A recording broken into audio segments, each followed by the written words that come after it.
Ang mga bata po ngayon, sad to say, huwag kayong magagalit sa akin. Nako, maraming batang magagalit siguro, pero pasensya na kayo. You are weak.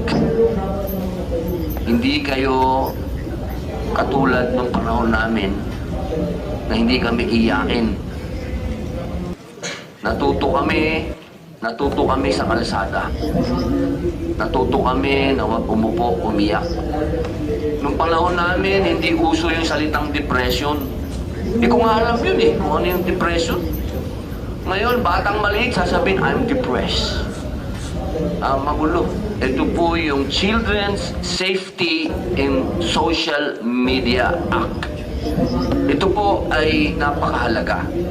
Dahil narinig nyo po kanina, nabanggit na po ni Senator Idol Raffy Tulfo, yung mga patungkol po sa mga bata na nasa cyberbullying at yung iba, meron na po siyang nabanggit na 7 bata na nagpakamatay pero mas marami pa po doon. Paano natin pag-uusapan yung ibang... And for the record, Mr. President, I still have the floor. And for the record, Mr. President. Meron lang po akong mga konting katanungan sa inyo. Sapagkat gusto ko po sanang ireklamo si Senator Pangilinan sa pagsigaw.